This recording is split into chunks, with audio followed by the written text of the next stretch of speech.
우리 18절 말씀 다시 한번 읽어볼까요? 시작. 좋은 나무가 나쁜 열매를 맺을 수 없고 못된 나무가 아름다운 열매를 맺을 수 없느니라.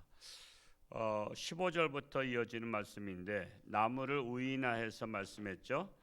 여기서 나무는 좋은 사람을 말하고 있죠. 그래서 좋은 사람은 나쁜 열매, 나쁜 결과를 낳을 수 없다라는 것입니다. 그리고 또한 못된 나무는 못된 사람을 말하죠. 아름다운 열매를 맺을 수 없다는 것입니다. 여러분, 농사 중에 가장 귀한 농사가 뭐라래요? 우리 사람들은 자식 농사잖아요. 자식 농사. 농사를 비유한다면 자식이 정말 농사라고요. 그래서 자식 농사를 잘 해야 되는데 열매가 좋으려면, 자식이 열매예요. 열매가 좋으려면 열매에다 정성을 들여야 돼요? 나무에다 정성 들여야 돼요? 나무에 정성 들여야 되죠. 특히 나무 중에서도 뿌리에 정성을 들여야 돼요. 뿌리에 거름을 주고 옥토밭에 심고, 아무리 나무가 좋아도 돌짝밭에 심으면 그 나무가 똑같은 1년생을 갖다 심었는데 돌짝밭에 있는 나무는 잘 못 자라죠. 뿌리가 무슨 영양가 먹을 게 있어야지. 그러니까 똑같은 나무라도 옥토밭에 심겨진 나무는 무럭무럭 잘 자랍니다. 그래서 열매가 좋으려면 나무에 정성을 다하고 뿌리에 정성을 다해야 된다라는 사실이에요. 그래서 자식 열매 잘 자라려면 자식의 부모가 좋은 부모가 되어야 돼요. 좋은 부모. 여러분, 좋은 부모만큼 자식은 잘 자랍니다. 열매가 잘 맺힙니다. 자식의 뿌리인 부모가 영양을 잘 섭취해야 돼요. 부모가. 가령 임산부가 잘 못 먹으면요, 아기도 비리비리해요. 그러니까 임산부한테 정성을 쏟아야 되는 거야. 정성을. 그래서 남편은 임산부 아내한테 영양가 있는 것들을 잘 먹여야 돼요. 잘 먹여야 돼요. 저희도 아들 임신했을 때 우유를 그렇게 많이 먹었어요. 집사람이. 우유를 많이 먹으니까 키가 잘 자라잖아요. 근데 또 둘째 때는 또 방심하고 우유를 안 먹었대. 우유를 안 먹으니까 딸은 또 좀 키가 좀 작아. 그러니까 첫째나 둘째나 셋째나 영양가 있는 것을 잘 먹어야 돼요. 그게 다 애기한테로 가잖아요. 애기한테로. 그러니까 우리가 그 원리를 알아야 돼요. 좋은 자식, 건강한 자식 낳으려면 부모가 건강해야 돼요. 부모가 영양가를 잘 먹어야 돼요. 그래야 아이가 튼튼하게 자랄 수가 있습니다. 근데 이런 육의 양식만 먹는 게 아니라 부모는 영양가 있는 교양의 말씀도 잘 먹어야 돼요. 부모가 좋은 생각을 많이 해야 되는 거 아시죠? 임산부가 좋은 생각을 해야지 늘 악한 생각하고 맨날 싸우고 그러면요, 아기도 성질이 날카로워져. 왜? 부모가 막 밖에서 싸운 소리가 막 들리거든. 그러면 애도 날카로워져 가지고 성격이 개팍해지는 거야. 그래서 부모는 할 수 있으면 마음을 부드럽게 가져야 돼요. 심성을. 그리고 또한 좋은 영양가 있는 교양의 말씀들로다가 늘 채워야 돼. 그러면 아기가 민감하게 그걸 다 알아. 아기도 심성이 착해지는 거야. 그래서 부모는 교양의 양식도 잘 먹어야 돼요. 더 중요한 것은 뭐죠? 하나님의 말씀, 영의 양식을 참 먹어야 돼. 그리고 아기가 들으라고 찬송가도 많이 불러주고, 우리 아기가 좋아할 만한 찬송가. 그 임산부가 멀리 갔더니 처량하고 고남에 이 찬송 부르고 그러면 애도 처량하고 고뇌진다고. 그러니까 아기한테는 그냥 예수 사랑하심을 성경에서 배웠네라든가 주의 발자취를 따름이 등등 아기들이 좋아할 만한 찬양을 늘 듣고 부르고 그렇게 하는 거예요. 그리고 하나님의 말씀을 읽고, 그래서 아기야 들으라, 내가 하나님 말씀 읽어줄 테니까, 그러면서 아기한테 하나님의 말씀을 계속 자기 입으로 시인하면서 아기가 듣게 하는 거예요. 그러면 아기가 그 듣던 그 말씀대로 살아갈 수가 있는 거예요. 그러니까 여러분 교육은요 태에서부터 하는 거야. 태에서부터. 그런데 이제 우리가 드러난 교육이 뭐냐? 3살적 교육이잖아요. 그래서 3살적 버릇이 몇 살까지가? 최소한도 8까지 간다는 거 아니요. 그래서 우리가 어려서부터 우리 아이를 열매를 잘 맺히게 하려면 부모 교육을 해야 돼요. 부모 교육. 그 부모가 열심히 배우고 해야 돼. 참으로 그래야만이 자식들도 믿음 안에서 잘 자라고 귀한 열매 같은 자식이 된다라는 거예요. 뭐 우리들은 이제 여기 새벽 예배 오신 분들이야 이제 뭐 자식 교육은 거의 다 시켰는데 자식의 자식을 잘 보려면 자식들한테 잘 말씀을 해야 돼요. 근데 이제 자식들이 또 문제는 뭐냐면 부모님의 말씀을 잔소리다 들으니까 한쪽 귀로 듣고 한쪽 귀로 흘려버리잖아.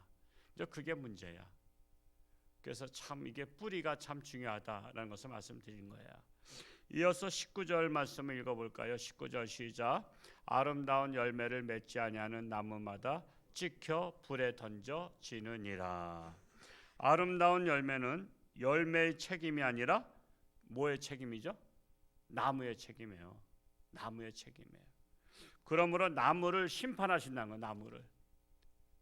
즉 부모를 심판한다는 거예요.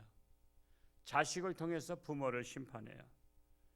그러므로 부모를 심판하시는 하나님의 방법을 알아야 돼요. 하나님의 방법. 열매가 시원찮은 것을 보면 우리가 나무가 병든 것을 봐야 되는 거예요.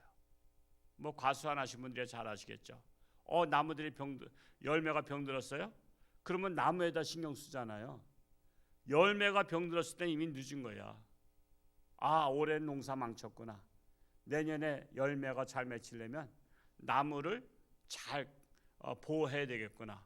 그래서 심지어 이렇게 보면 나무에다가 링거 주사처럼 무슨 그 수액을 꽂은 것도 있어요. 이제 그런 게 이제 공원 같은 데 보면 나무를 살리기 위해서 이제 공무원들이 그걸 하잖아요. 산림과에서. 그러니까 나무에도 링거를 맞춘다고. 그러니까 나무가 건강해야지 열매가 건강하니까. 그래서 열매가 시원찮은 것을 보면 나무가 병든 것을 봐야 돼요. 그래서 열매에게서 문제를 찾지 말고 나무에게서 문제를 찾고 뿌리에서 문제를 찾아야 된다라는 것입니다. 그래서 이것을 해결할 수 있는 방법은 첫째로 뿌리가 튼튼하도록 충분한 영양을 뿌리에게 주라. 두 번째로는 잣나무 가지는 잘라버려라. 잣나무 가지. 우리 교회도 이게 뻗지나무하고 이 살구나무, 잣나무가 다 잘라버렸는데 잣나무 가지는 뭘 상징하고 있어요? 세상 쓸데없는 일들을 다 잘라버리는 거야. 세상 쓸데없는 일에 분주해가지고 그것들을 잘라버려야 됩니다. 세상 일을 잘라버려야 돼요. 그리고 항상 내가 하는 일이 가치 있는 일인가 가치 없는 일인가. 가치 없는 일들은 잘라버려야 됩니다. 가치 없는 일에 시간을 낭비해서는 안 돼요. 우리 각자에게 시간이 주어졌어요. 그 시간 안에 가치 없는 일로다가 시간을 보내다가 죽는 사람들이 많아요. 거의 다예요, 사실은. 그러니까 죽을 때도 가치 없는 거예요. 가족에게만 가치 있지 남들에겐 가치 없는 인생이 너무나 많아요. 그래서 하나님의 복을 받지 못하게 하는 세상 가지들, 그것들을 잘라버려야 된다라는 것입니다. 세 번째로는 열매를 어려서부터 잘 보호해야 됩니다. 어려서부터. 그래서 복숭아라든가 이런 과일나무에 있는 과일을 지나가다가도 유심히 보면 봉지를 씌웠잖아요. 그 봉지를 씌운 이유가 뭐죠? 일부로부터 벌레로부터 보호하기 위한 거예요. 그러니까 여러분 자식들 때부터 아이들한테 보호막을 부모가 해줘야 되는 거야. 보호막을. 캥거루를 봤더니 누가 그 캥거루를 이렇게 유튜브에 찍었더라고.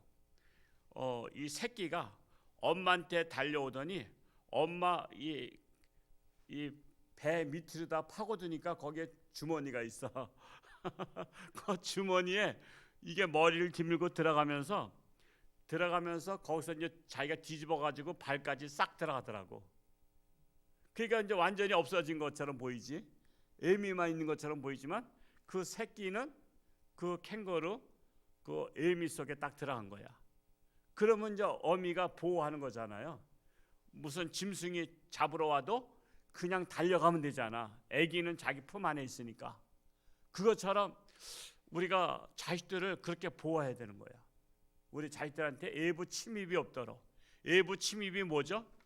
요즘에 대학가에 이단들이 얼마나 설치인지 몰라요. 지금 기독교는 전도를 안 하는데 이단들이 계속 공부하자 가지고요. 여러분 지금 대학교 저기 뭐죠? 그 처음 들어가는 새내기들 그들한테 집중적으로 신천지라든가 그런 데서 지금 엄청 공격하고 있어요. 그래서 함부로 아무 데서나 공부하면 안 돼요. 어제도 그 가게 신방 갔더니 매일 온대. 신천지가 매일 와. 신천지는 매일 전도하러 와. 어른이 왔다가 젊은 사람 왔다가 막 그냥 교대로 다 온대. 교대로. 참으로 이단으로부터 보호해야 돼요. 그것이 바로 뭐냐면 외부로부터 오는 병균, 사회적 질병들, 그런 사회적, 역사적, 정치적, 사상적 질병들로부터 우리가 보호를 해줘야 되는 거야. 그 어려서부터 병들면 사고가 삐딱해지잖아요. 너는 왜 이렇게 삐딱한 사고를 갖고 있냐? 그 사람이 말하는 거 보면 알잖아요. 애가 삐딱한지 안 삐딱한지. 겉으로 볼 땐 멀쩡해. 근데 대화를 해보면 아, 얘는 좀 삐딱한 사고를 갖고 있구나. 이거 알 수 있잖아요. 지금 유튜브에서 난리 난 것 중에 하나는 전두환 전 대통령의 손주가 지금 할아버지를 비난하면서 막 했잖아요. 그러니까 그 우울증도 좀 정신적으로 병이 좀 있나 봐요. 뭐 이게 그 손주가 병이 있는데 그건 그만의 문제는 아니죠. 그렇죠? 그만의 문제가 아니라 부모의 교육과 할아버지의 교육과 그런 부모가 올바라야 자식들도 올바른 자식이 나옵니다. 그건 우리한테 뼈아픈 교훈을 주는 거예요. 그게 꼭 남의 일로만 보지 말고 우리 일로 다 볼 수 있어야 됩니다. 그래야만 우리에게 유익이 있어요. 20절 읽고 마치겠습니다. 시작. 이러므로 그들의 열매로 그들을 알리라. 열매로 좋은 나무인지 못된 나무인지 알리라. 자식 열매로 좋은 부모인지 못된 부모인지 알리라. 고로 자식이 속을 썩히면 부모가 병들어서 그렇다. 열매가 썩었으면 나무가 병들어서 그런 것처럼 자식의 속을 썩히면 자식한테만 해결하려고 하지 말고 부모가 내가 병든 것이 무엇인지 그 원인을 찾아서 그거를 고쳐야 돼요. 그걸 고쳐야만이 계속해서 자식들한테 좋은 영향이 갈 수 있다. 그래서 우리는 자녀를 고치기에 앞서서 나부터 고치자. 부모부터 고치자. 그래서 여러분의 자녀들이 건강한 자녀로 자라갈 수 있기를 축복합니다. 기도합니다. 오늘 하루도 하나님께서 함께하사 승리하는 복된 날 되게 하시고 어디를 가든 누구를 만나든 하나님의 영광 나타나게 하여 주옵소서. 세상은 살벌합니다. 이단들이 날뛰고 있습니다. 사상들이 참으로 잘못된 사상이 우리나라를 뒤덮고 있습니다. 이럴 때일수록 정신을 차리고 먼저 부모된 자가 정신을 차려야 자녀들도 정신 차릴 줄 믿습니다. 올해 홍천주안교회가 정신을 차려야 이 나라가 정신을 차릴 줄로 믿습니다. 오늘도 새벽을 깨우며 기도한 자마다 하나님 만나주시고 응답하여 주옵소서. 육신의 질병으로 고통 속에 있는 살아가는 가정들마다 회복의 역사가 일어나게 하여 주옵소서. 예수님의 이름으로 축복하며 기도하옵나이다. 아멘.